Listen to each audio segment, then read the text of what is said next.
Welcome back. If you could turn to Genesis chapter 31, we'll continue where we left off with the incident concerning Jacob and Laban. Obviously, Jacob's been catching on. God's been taking care of him and being in charge of the genetics department. And his uncle Laban has been trying to shortchange him and saying, okay, you can work for me. And all of the oddballs in the breeding patterns, the gray, brown, spot, striped, speckled, all of these lambs that I intentionally would consider as rare, you can have those as your wages.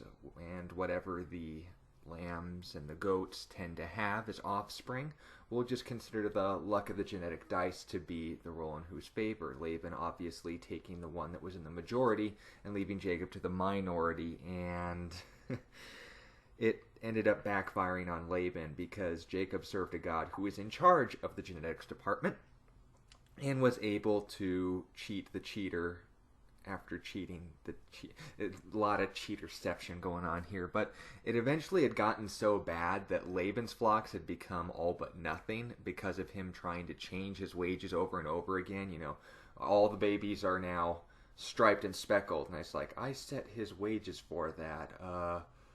Okay, Jacob, just want to talk to you. And you remember how I said, like, you'd get the odd ones and I'd get the white ones? Let's switch that, since there's like only a few white. I'm the boss, so I can do this. Let's just change your wages, and we'll make it so that you keep the white ones from now on. I mean, you can store the ones that you already have, but let's make that our plans from now on. And then all the babies, next generation, and the generation after that, they're all white. And Laban's like, oh, horse apples. Okay, can we go back on that deal? And he did this 7 times over again. And eventually Jacob caught on and saying, not only is my boss a crook, my father-in-law a loser, but on top of that, I'm probably not in good standing with him at this point, having, under no uncertain circumstances, outsmarting him at his own game, because I have a God who's capable of outsmarting him. In verse 1, we hear that Jacob heard the words of Laban's sons, the ones who would directly benefit from their inheritance, saying, Jacob has taken away all that was our father's, and from all that our father has he has acquired all his wealth. Now they're accusing him of foul play, but let's be honest, this is just God laughing at this point. Laban literally set himself up to curse Jacob and ended up blessing him. And likewise, whenever he tried to bless him, he ended up being blessed. Imagine, I wonder if there was like some sort of blessing that had made to his grandfather that said this in writing. Just saying. Jacob saw the countenance of Laban, and indeed it was not favorable towards him as before. And the Lord said to Jacob, return to the land of your fathers and to your family. And here's the important part, I will be with you. God was with Jacob and taking care of him in Laban's land. But now that Esau has grown a little less red in the face and a lot more hair, it's now safe to return home and a lot less safe to stay here. So take your family, take your belongings, and go. So Jacob sent and called Rachel and Leah to the field, to his flock, and he said to them, I see your father's countenance, that it is not favorable towards me as before, but the God of my father has been with me, and you know that I with all my might have served your father.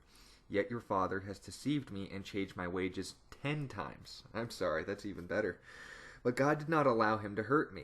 If he said thus, the speckled shall be your wages, and all the flocks bore speckled. And if he said, the streaked shall be your wages, then all the flocks bore streaked. So God has taken away the livestock of your father and given them to me. And it happened at the time when the flocks conceived that I lifted my eyes and saw in a dream, and behold, rams which leapt upon the flocks were streaked, speckled, and gray spotted. Then the angel of God. Now again, this goes back to what we talked about being a theophany, interaction with God and man. This interaction of God, and remember the word angel means messenger, so literally God as a messenger, Yahweh Lakim, Malakim rather, spoke to me in a dream saying, Jacob. And I said, here I am. And he said, lift your eyes now and see, all the rams which leap on the flocks are all streaked, speckled, and gray spotted, for I have seen all that Laban is doing to you. Now listen, notice the pronouns here. I have seen all that Laban is doing to you. I am the God of Bethel, where you anointed the pillar, and where you made a vow to me. Now, did Jacob make a vow to an angel or to God himself? Remember that. This angel is just meaning, I'm God, but I have a message. I'm literally talking with you. So when it says the angel of the Lord, it's a specified difference between just an old-fashioned angel. When we get into Ezekiel and Isaiah and Revelation, we'll go into more details about the angels that are literally just spiritual entities sent as messengers. We know only three by name: Gabriel, Michael, and Lucifer. Michael being the one who was in charge of defending Israel's borders in Daniel. We know Gabriel as the one who translated these messages from God, literally like he was the messenger that specifically pertained to sending news about the Messiah, to Daniel about the 70 weeks prophecy and translating it for him, and then again to Zacharias when John the Baptist was supposed to be born, and also to Mary when she was told that she was going to have a baby. And then, of course, Lucifer, you know who he is, the alternative option to God and a rebellious angel. There's other minor ones mentioned as well, like Abaddon. There's one mentioned without a name that is in charge of the waters, one that stands in the sun. There's the four living creatures. They're known as cherubim. And in Isaiah, the seraphim, meaning burning ones in Hebrew. With all these talk of angels, understand the distinction when it communicates who is it talking for, or rather, who is it identifying itself as. This isn't just an angel, this is God himself. You made that oath to me, now arise out of this land and return to the land of your family. Now, verse 14, note this. Rachel and Leah answered and said to him, Is there still any portion or inheritance for us in our father's house? Are we not considered strangers by him? For he has sold us, and also completely consumed our money. For all these riches which God has taken from our father are really ours, and our children's. Now then, whatever God has said to you, do it. Oh, isn't that like the horrible Jewish bigoted patriarchy to be so brash as to actually consult his wives about a matter that affects all of them, and to ask and see if God was laying on his heart the same thing as them. You understand? Not much things have changed. There are bad people who treat people unequally, but you do yourself no favors in blaming stereotypes. Jacob was a good husband. Have to be to manage these two girls. But the role of a man is to take care of his wife. The role of a wife is to support her husband. And we know this because the Bible has laid it out plainly and has designed us such accordingly. Now, we're all different people. Some of us are called to be single. Some of us have been called to very unique circumstances. But noting polygamy's anti-note 1, rule number 1 as to why it's a bad idea.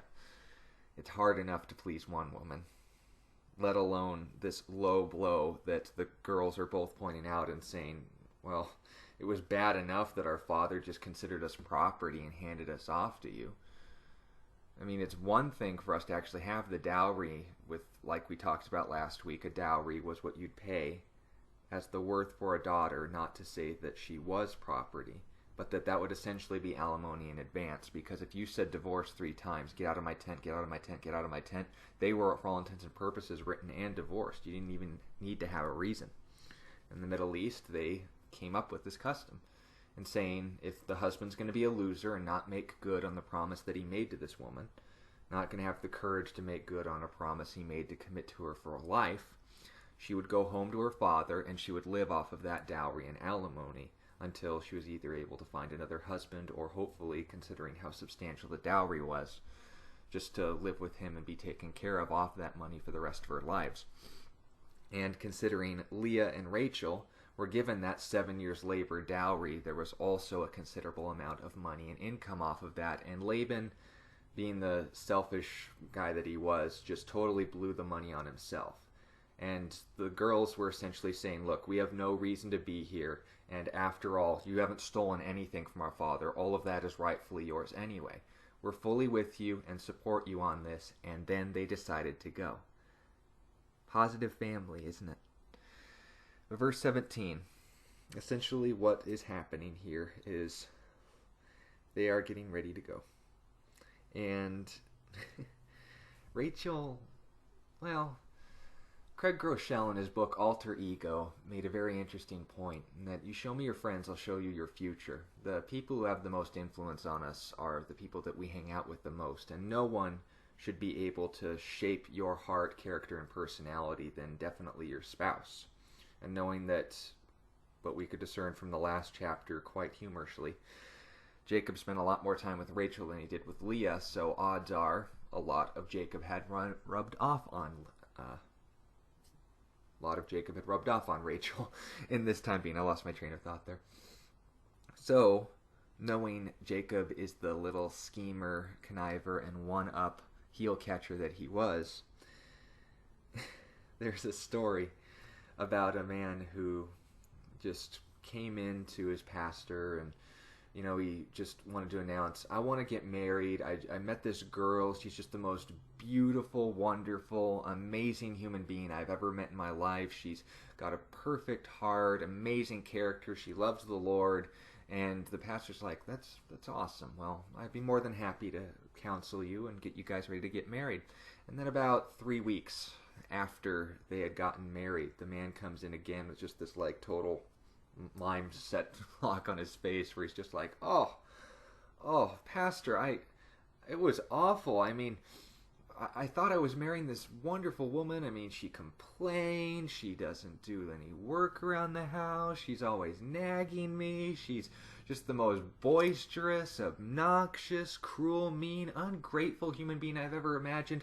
I want to get a divorce. And the pastor kind of smiles and says, I am completely amazed. And the guy's like, why? And the pastor goes, well, I'm completely amazed. When you first met your wife, you thought she was the most wonderful human being and basically the perfect person that you had ever imagined was even possible in humanity. I'm amazed that only after hanging out with you for 3 weeks you had changed her so much. Now, considering, the point is that Rachel had learned a little bit from Jacob. She decides to pull one up on her father, which we'll read from verses 17 down to 23.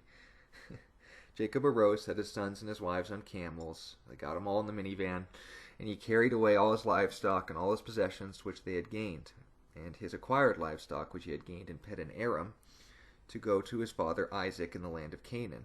Now Laban had gone to shear his sheep, and Rachel, had stolen the household idols that were her father's. And Jacob stole away, unknown to Laban the Syrian, in which he did not tell him that he intended to flee. So he fled with all that he had and arose and crossed the river and headed towards the mountains of Gilead. So they had pretty much made very large headway. They had crossed the entirety of the Middle East, and the river that they crossed was the Jordan River. And going on to verse 22 of chapter 31, Laban was told the third day that Jacob had fled. And he took his brethren with him and pursued him for 7 days' journey, and he overtook him in the mountains of Gilead. So Jacob, just middle of the night, grabbed his kids, set them all in the van, and told them, let's just go, let's keep driving, don't tell Grandpa we're leaving, guys, we're going to head out of here. And well, Laban didn't hear about it till 3 days later, and it took 4 for him to actually end up catching up with him. Now, when it said they'd overtook him, they basically just cut off their exits, and they were within shooting distance, essentially, to go and take out Jacob. Because it's like, oh, you're going to steal all my stuff, and you're going to steal my family, all my flock? Well, no wonder he brought some friends with him. Let's rough him up a little bit. But noting that in this passage we read that Rachel definitely pulled a low move on her dad. That, well, let's be honest, it wasn't much lower than what he pulled with her and her sister, just handing them off like that to get a few years free labor. But Jacob leaves without saying goodbye, and he's not on good terms with the in-laws, so to speak. And 10 days later catches back up to him. So 3 days he heard about it, took 7 days to catch up with him, and now they're in Canaan with his to go see his parents again, Isaac and Rebekah.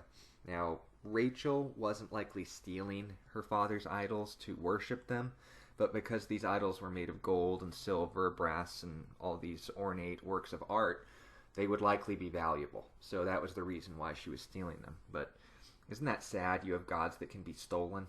They can be damaged. They can be dented. Instead of having a God who's actually real and capable of protecting, defending, and providing for you.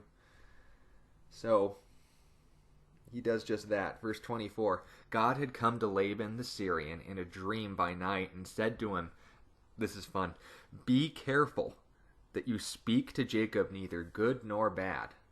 God basically just crosses his arms, flexes his guns a little bit, and says, if you say anything to him, you better be willing to say that to my face too, because that's my son.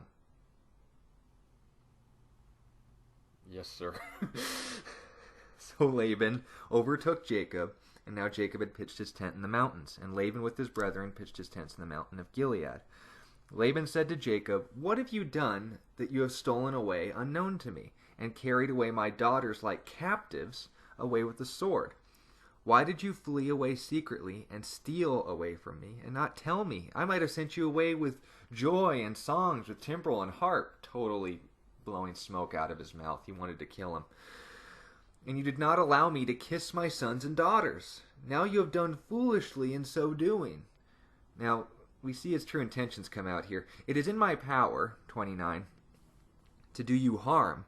But the God of your father spoke to me last night, saying, be careful that you speak to Jacob neither good nor bad. And now you have surely gone because you greatly long for your father's house. He says, this is all fine, but here's the catch. Why did you steal my gods? That's sad. Why did you steal my gods? Jacob's God was not an object that could be stolen. In fact, it was the very reason why they had made it this far safely and why they would continue to do so. Imagine that. I don't hear Laban's gods coming to Jacob in a dream and saying, don't steal us. We belong here. He'll treat us better. We don't want to be sold. They're pieces of metal. We'll get more into idolatry in future chapters, but it's really sad when a man makes his ultimate goal, confidence, and hope, his comfort, his peace, in an object instead of something actually real, something that can provide for him and give him something in return. We know that we serve a God who's not only real, but he cares, and that's the most important thing any of us could know. That the one who holds our lives in his hands, the one who's the most powerful, or more powerful, more than any other thing in this universe, is the one who's on our side. Noting that, Jacob answered, verse 31, and said, vents at him a little bit, he said to Laban, because I was afraid, for you said perhaps you would take your daughters away from me by force. With whomever you find your gods, do not let him live. In the presence of our brethren, note, it'll go on to explain, I don't have to emphasize. Whomever you find your gods, don't let him live. In the presence of our brethren, I swear, identify what I have of yours and take it with you. For Jacob did not know that Rachel had stolen them. And Laban went into Jacob's tent, into Leah's tent, into the two maids' tents, but he did not find them. Then he went out of Leah's tent and entered Rachel's tent. Now Rachel had taken the household idols and put them in the camel's saddle and sat on them. And Laban searched all about the tent, but did not find them. And she said to her father, let it not displease my lord, that I cannot rise before you, for the manner of women is with me, and searched, but did not find the household idols. Now, again, Rachel learned a little bit from her husband in being a very sneaky little cheater. The manner of women was referring to her monthly periods. She's like, oh, I'm sorry I can't get up, but I don't think you'd want me to. And Laban's like, oh, yeah, fine. Just keeps looking, and they're right underneath where he's not going to look. Then Jacob, verse 36, was angry and rebuked Laban. And Jacob answered and said to Laban, what is my trespass? What is my sin that you have so hotly pursued me? Although you have searched all my things, likely making a mess at it too. What part of your household things have you found? Set it here before my brethren and your brethren, that they may judge between us both. If there's anything wrong here, show them. You have witnesses. By the way, who are these guys? He's kind of catching on. Now, how do we know that Jacob was out there 20 years? It says so, verse 38. These 20 years I have been with you. Your ewes, your female goats have not miscarried their young, and I have not eaten the rams of your flock. That which was torn by beast I did not bring to you. I bore the loss of it. You acquired it from my hand, whether stolen by day or stolen by night. There I was in the day, the drought consumed me, and the frost by night, and that my sleep departed from my eyes. Thus I have been in your house 20 years. I served you 14 years for your 2 daughters, and 6 years for your flock. And you have changed my wages 10 times. Unless the Lord of my father, the God of Abraham, the fear of Isaac had been with me, surely now you would have sent me away empty-handed. God has seen my affliction and the labor of my hands, and rebuked you last night. Jacob's essentially just venting at his father-in-law and just making an honest observation that you're not only the worst boss ever, but the worst father-in-law ever. And no one could say anything different. So, ironically, they choose to strike a deal. Does this sound familiar, Abimelech, anybody? And Laban answered and said to Jacob, These daughters are my daughters, these children are my children, this flock is my flock, all that you see is mine. But what can I do this day to these my daughters, or to their children whom they have borne?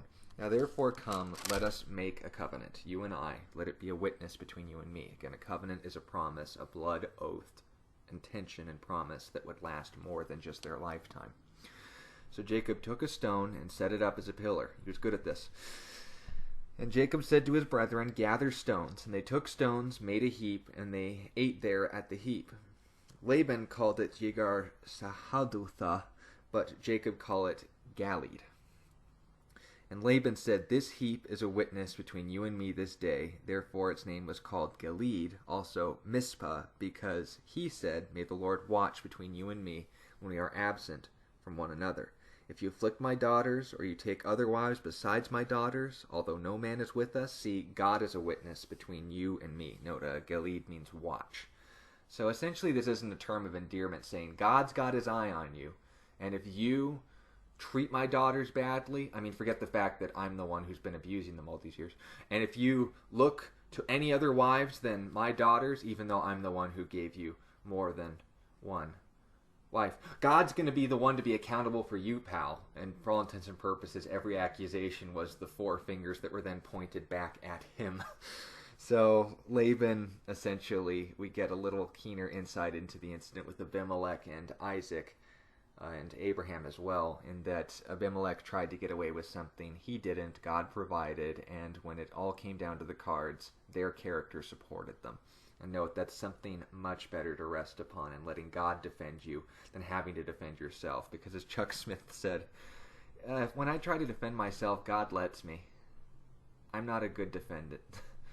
I can only carry myself so far, but God has a lot more to offer me than I can offer myself. So I'd rather let him be my defense, and let the character he demonstrates in my heart be the one that I can stand on.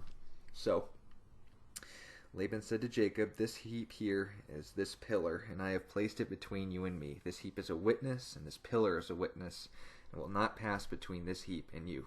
Line in the sand. I won't come into your territory, you don't come into mine. For harm, they could travel to each other, and it would not be intention for war. The God of Abraham, the God of Nahor, and the God of their father, judge between us. And Jacob swore by the fear of his father Isaac. Then Jacob offered a sacrifice on the mountain, and called his brethren to eat bread. They ate bread and stayed all night on the mountain, and in the morning, Laban rose, kissed his sons and daughters, plural, and blessed them. Then Laban departed and returned to his place. So going on to chapter 32, we, ironically, are given a covenant here to pray for each other. And essentially what is going on is that it's an awareness that God would be the one to judge between them both. But also noting, write this down if you do, the Syrians would play a very serious, troubling, and difficult role in the time of the judges, exactly like Abimelech would also give Israel a lot of time and trouble in the time of the judges. In the book of Judges, the Syrians and the Philistines both will violate the promises that they made with Jacob their father, and essentially just, made wholesale slaughter out of Israel every time they rebelled against God. But when they got their act together, God raised up a champion. We'll be talking about numerous individuals. One of the most common and well-known ones would be Gideon, Samson, and the others. But with this in mind, it's important to know that God's going to be the one to defend Jacob. He would be the one to take care of him exactly like he had for his fathers and family. Just like we look back and see how God's taken care of these men, we say these are our spiritual fathers because they trust the same Father in God that we do. It's important to remember that we'll be taken care of by the same means. So, chapter 32. Jacob went on his way, and the angels of God, note that, met him. And Jacob saw them and said, "This is God's camp." And he called the name of that place Mahanaim. I can't do Hebrew, so you'll have to forgive me. If any of you guys are Jewish, first off, I'm honored. But secondly, pronunciation Mahanaim, I guess is the way you'd say it, is just a literal meaning for dual camp, that there are two people with us and God's one of them. And the reason why this is being emphasized to Jacob is because he's about to recognize, okay, we escaped that issue with Laban. God took care of us there. I'm home now. That means Esau's nearby. Oh. So God sets his camp up with Jacob, literally has angels camp nearby, and reminds him, I'm here. I haven't gone anywhere. I'm still here. I'm still here, Jacob. I'm here. I'm still here. Jacob would still forget, just like most of us do. Then Jacob sent messengers before him to Esau his brother in the land of Seir, the country of Edom. And he commanded them, saying, "Speak thus to my lord Esau. Thus says your servant to Jacob, or to my lord Esau, thus your servant Jacob says, I have dwelt with Laban and stayed there until now. I'm back. I'm home. I have oxen, donkeys, flocks, male and female servants, and I have sent to tell my lord that I might find favor in your sight." So, essentially, he sent people ahead to say, and we're also going to read, I'll just keep reading. So, the messengers returned to Jacob. He sent some people ahead to tell his brother, I'm home, and I have a lot of money. And the messengers returned to Jacob, and saying, "We came to your brother Esau, and he is also coming to meet you, and 400 men are also with him." Verse 7, So Jacob was greatly afraid and distressed, and he divided the people that were with him. Smart. Ugh. And the flocks and the herds and the camels into two companies. And he said, if Esau comes to one company and attacks it, then the other company which is left will escape. So Jacob's trying to play sneaky. I mean, forget the fact that God's right there. I mean, angels, for crying out loud. When we get to the book of Isaiah, chapter 37, the Assyrian army was getting ready, literally on Jerusalem, the capital of Israel's doorstep, when they were still a nation. And Israel had been taken away into captivity because of their rebellion and idolatry. Jerusalem, the southern two tribes, again, we'll get into Rehoboam and the reason why they were two countries instead of one. There was Judah and there was Israel. Israel had been taken away to captivity because of their idolatry, and they were given a lot of fair warning in advance to turn around while they still could. But in Isaiah 37, Isaiah was with the king Hezekiah at the time, who was a God-fearing man, and he was the reason why the nation had turned from idols like their other cousins and brothers had, and were actually making God a priority in their nation. And Hezekiah's like, the Assyrians are right outside. They're going to rip our faces off, and then they're going to put them on their pants, and then they're going to just pour salt into their skin. They're going to shoot our kids' eyes out. They're going to do all these horrible things. And Isaiah said, God's with us. Just watch and wait and see what he's going to do. Just don't worry about it. God's covering your borders. You stand with him, God stands with you. And if someone messes with you, they're messing with God because you stand with God. It makes sense? And Hezekiah's like, okay. And then he just prays for that peace to come upon him. And that night, 185,000 Assyrian soldiers. And I'm not like talking like, just these like street rat, starving slave droves that we saw in 300 that were just in so much number. I mean, these guys were the Spartans. They were armed to the teeth, they were motivated, and they were psychotic. I mentioned like faces being ripped off and kids being shot to decide who was buying lunch. I'm not quoting that to make things up from a perverted imagination. That's proven history as the things that the Assyrians did. They would put hooks in people's mouths, eyes, and nose, and then just drag them into captivity and slavery when they had conquered a people and nation. And you could imagine they were a little bit lead-footed on the break. These people were cruel, they were sadistic, they were highly motivated and bloodthirsty. Not to mention big. And one angel slaughtered every last one of the people that had threatened God's family. Ironically enough, the king, Sennacherib, was allowed to escape. He went home to his family to pray before his pagan god and ask for a reason why that was allowed to happen, and his 2 sons murdered him and took over his throne. So it happens when you mess with God's people. Remember Kaibar? So, if you don't know what that means, ask below. I'd love to tell you. Remember Kaibar. Anyway, so God is camping with Jacob, and yet he's still trying to plan things out. He splits up all of his belongings, all of his slaves, servants, and soon his kids. That's the saddest part. Just plays favorites and saying, like, Joseph and Benjamin, they're my favorite. Or Benjamin wouldn't be born yet. Joseph and Rachel, I'm going to keep with me. And then Leah, all of you guys and your slaves and children, you guys can be in the second group. And you could imagine they were just looking at him from that day onward saying, well, now we know how you feel about us.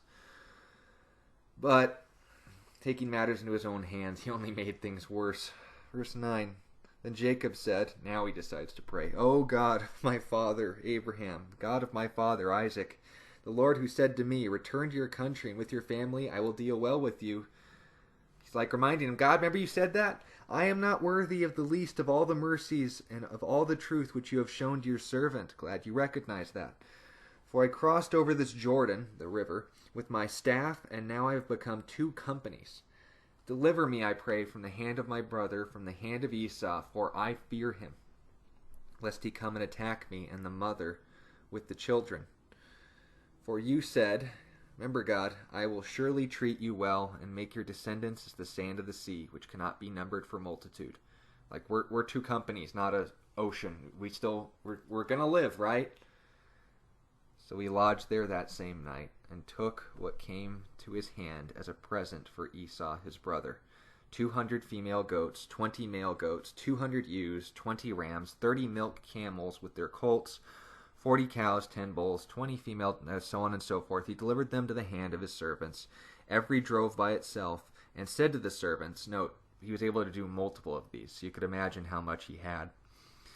Said to the servants, pass over before me, put some distance between successive droves. So we got like big herd of cattle and livestock and money, and it's just like, all right, you hang out here, we're going to go a little bit. All right, and I told another group, you hang out here, and just like putting this whole row and saying, basically in verses 19 onward, he just says, if Esau comes up and says, what's this? He said, oh, it's a present from Jacob. Maybe like lighten his mood a little more, so by the time he gets to me, he's like, man, you've made me so rich, I wanted to kill you, but I don't want to anymore. Dude, you just prayed that God would take care of this. Why are you still trying to get this figured out in your own power? You're only losing money. So going on, verse 21. The present went on over before him, but he himself lodged in night in the camp. Now, this is where it gets fun. God again meets Jacob as a messenger in the form of a man. And even though Jacob ignores the message and just trusts his own tact and creativity like he always has to win the day, God meets him man to man and says, okay, you want to argue, you want to struggle, you want to fight, then let's fight. And he basically just humors him until the sun comes up. Verse 22, he arose that night, took his 2 wives, 2 female servants, and his 11 sons, and crossed over the fort of Jabbok. He took them, sent them over the brook, sent over what he had, and then Jacob was left alone. And a man wrestled with him. Note, a man wrestled with him until the breaking of day. And when it says wrestling, it means wrestling. Now, when he saw that he did not prevail, note the pronouns, this is referring to the angel. He did not prevail against him. He touched the socket of his hip, and the socket of Jacob's hip was out of joint as he wrestled with him. And he said, "Let me go, for the day breaks." But he said, "I will not let you go till you bless me." Now, the word and phrasing here, you can't really get around it. The angel, this man, representing God, which we'll find out in a few verses, when Jacob says, "I have seen God face to face when the man leaves." I wonder who that was. God made in human flesh. He existed before time began. Before Abraham was, I am. It said he did not prevail against him. That this guy was Jesus, before he was called Jesus, was having trouble wrestling with Jacob. Now, noting that the whole story concludes with, again, in going on into the ahead verses where it says that you have wrestled with God and have prevailed, all the way up to verse 28. The wrestling wasn't in physical, because we can clearly see all that Jesus had to do was touch Jacob's hip and it disjointed itself. He was humoring him all night. But when it came to prevailing, it wasn't to win the fight. I mean, Jacob was a good wrestler. When you're a little brother, you know how to get yourself out of a few headlocks, especially when your brother is bigger than you. But that wasn't the argument here. The argument was, are you going to trust me, Jacob? And it's saying, no, I still got money. I can still get my way out of this. It's saying, Jacob, I really am getting bored here. It's like, you don't know what you're doing. Do you know how furious he says? Then finally God said, all right, you want to take matters in your own hands? Disjointed hip. Isn't that funny? God crippled Jacob. Now, what was his final plan going to be if the companies didn't turn the red down on Chewbacca's face? If it wasn't enough to convince Jacob, or to convince Esau rather, not to kill Jacob, and all the things that he had taken matters into his own hands, all the money he's wasted bribing his brother, it all came down to it. What was he planning on doing? Just getting out of Dodge and running for the hills. And guess what? Now he's got a limp for the rest of his life because God poked him. Why would God do that? Why would God deliberately take away the only means of which his survival? Maybe because God wanted to make him run out of options before he could just have to trust him. Because we're going to find out here in a few verses, Esau never wanted to kill Jacob. Dope. I'm not going to let you go until you bless me. So he said to him, what is your name? He said, Jacob. And he said, ready? Your name shall no longer be called Jacob, heel catcher, but Israel, one governed by God. For you have struggled with God and with men and have prevailed. Now, why does it say that Jacob won that argument if he literally just surrendered to God? Maybe that's how we win. We give up and trust the one who will give us victory. You made the right decision. You finally decided to trust me, and now you've succeeded. So, Jacob called the name... Oh, hold on. This is even more special. Then Jacob asked, saying, tell me your name, I pray. And he said, why is it that you ask about my name? And he blessed him there. His name wouldn't be called Jesus until he had been there to accomplish our salvation. That's what Yeshua means in Hebrew. God, our salvation. That's what his mission was. In Jeremiah, talks about in the new kingdom when we are in a perfected state and those who trusted in him will have perfected hearts, lives, and souls, no longer running away from God, that we'll call Jesus no longer Jesus, but Yatisikanu, God our righteousness. I don't know how we'll pronounce it. He'll tell us when we see him. But understanding there's a lot of influence and significance in an individual's name. Jacob is no longer a cheater. He's someone who has surrendered himself to God. A new life, a new calling, a new name. And just like in the book of Revelation, chapter 2 and verse 17, and chapter 3, verse 13, when Jesus is speaking prophetically and directly to certain churches, individuals who are called as a part of his family, and the Gentiles that he saved, he says, I will write on you my new name. I will give to you a new name, which no one knows except him who receives it. You will be given a new identity, a new calling, along with the new life, that he'll take out that heart of stone, Ezekiel says, and replace it with a heart of flesh, capable of feeling and knowing love again. So, with this change in name, this change in identity, Jacob called the name of the place Peniel, for I have seen God face to face. Now, time out. He said it was just wrestling with a man.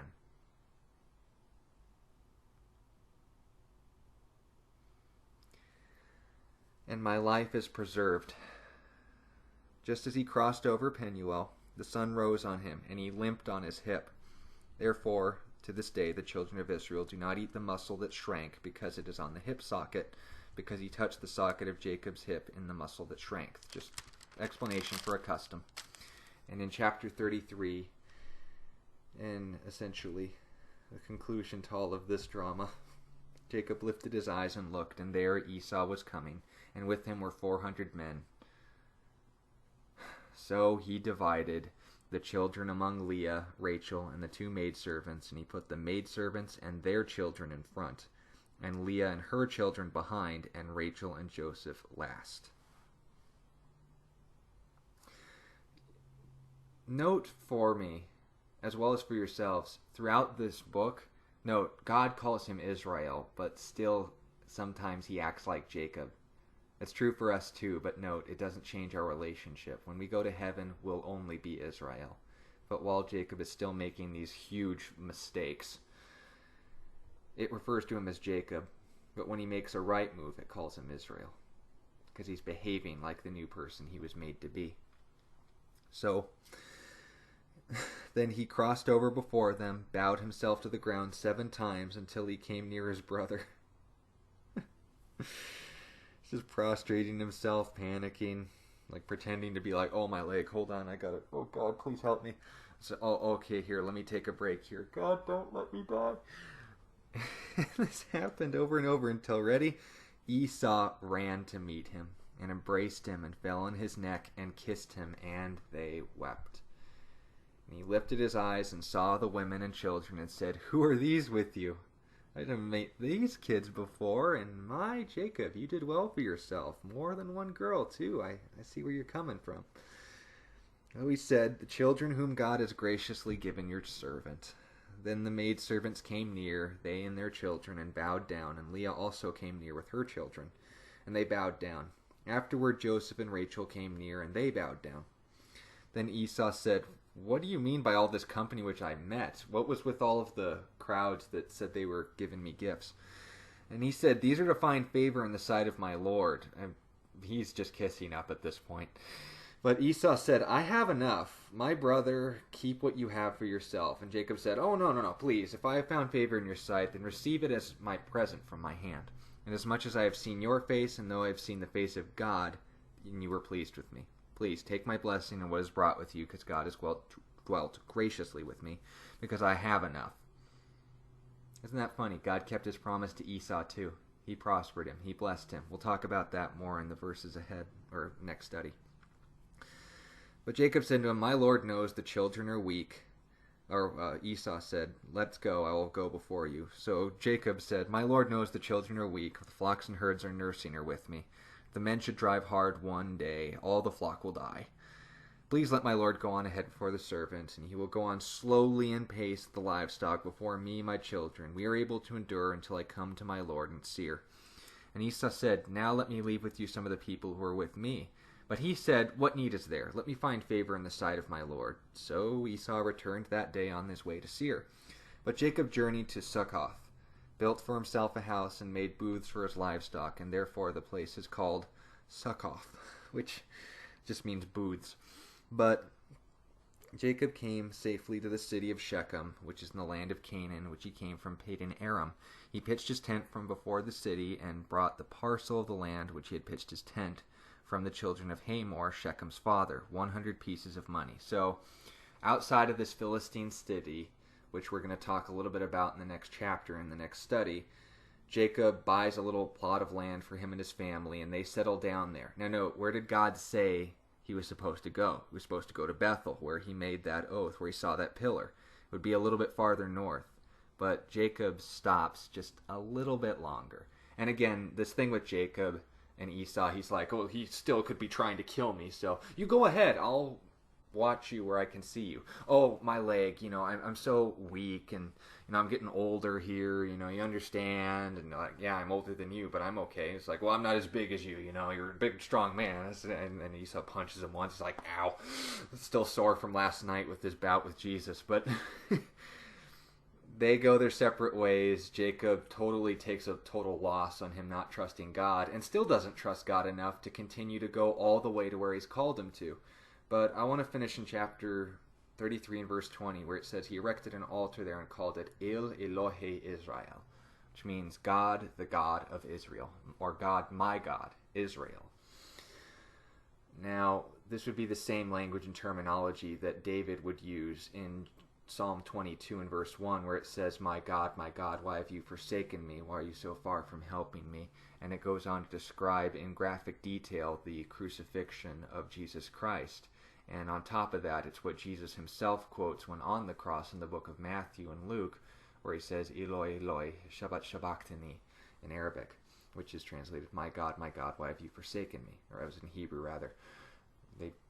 You guys have seen Passion of the Christ. You know the historical context and surroundings. But with all of these things that we can learn from the legacy of Jacob, like we learned from Abraham, a lot of lessons about life, both good and bad.